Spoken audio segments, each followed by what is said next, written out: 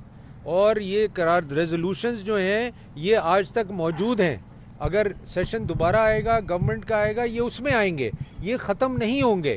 اگر کسی کی غلط فہمی ہے کہ یہ وڈرا ہو جائیں گے اور ریزولوشن ختم ہو جائیں گے, یہ نہیں ہوں گے. یہ بتائیے مینا جس طرح سے آپ نے یہ معاملہ اٹھایا ہے, تنقید یہ کی جا رہی ہے کہ ڈپٹی چیئرمین صاحب اگر چاہتے تو پہلے بھی لوگ اس طرح سے ہراساں ہوتے رہے ہیں, لوگوں کو ہراساں کیا جاتا رہا ہے اور نوٹسز لیتا رہا نیب, اب ان کو جو ہے وہ خیال آیا ان چیزوں کا. دیکھیں میں یہ اکثر میں یہ بات سنتا ہوں, آپ انہی لوگوں سے پوچھیں کہ 1.5 سال سے چیئرمین نیب کو کون لیٹرز لکھتا تھا.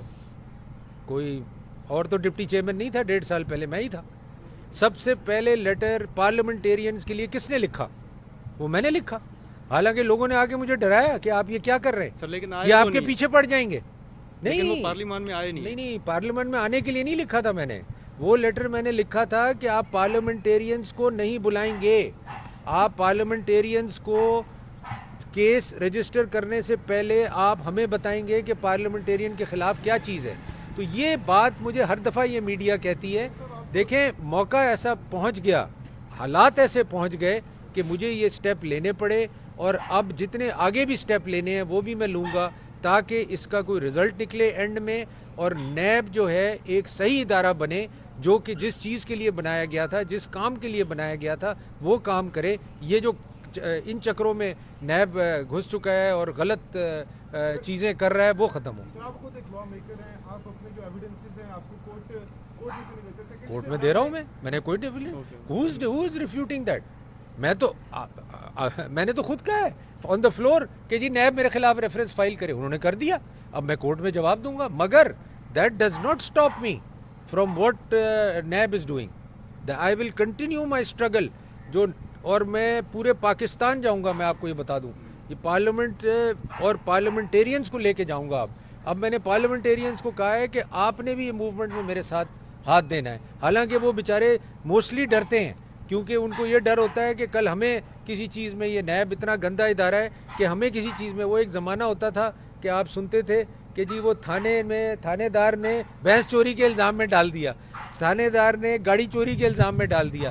تو اب یہ نیب بھی ایک تھانے سے ورس ادارہ بن گیا ہے کہ آپ بولیں گے تو آپ کو نوٹس آ جائے گا, کوئی اور بولے گا تو اس کو کسی اور چیز کا نوٹس آ گیا. تو یہ کام ختم ہونا ہے جی, اور ہمارا گول یہی ہے کہ یہ کام ختم ہونا ہے. باقی جی جی جی جی دیکھیں میری ایک بات سنیں, ضرور فورنزک آڈٹ کرائیں, ضرور ہماری کانورسیشنز ریکارڈ کریں, ضرور کریں. میں تو ان کو کہتا ہوں کورٹ میں آئیں لے کے, دیکھیں کورٹ میں آئیں لے کے. میں تو چاہتا ہوں کہ یہ چیزیں کورٹ میں آئیں اور ججز دیکھیں یہ تماشا کہ یہ نیب نے کیا تماشا لگایا ہوا ہے.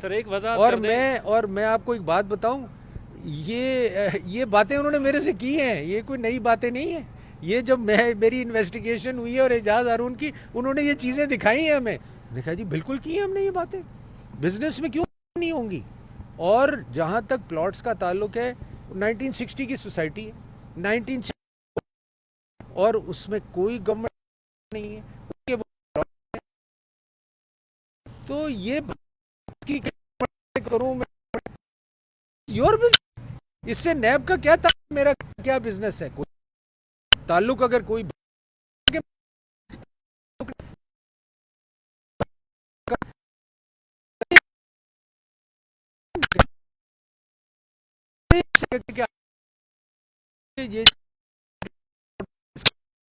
کے لیے نیب کو طلب کرنے بھی بلا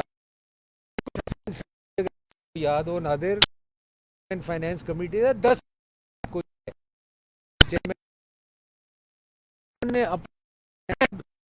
اور اگر یہ نہیں دیں گے کورٹ ہے کہ ایک آدمی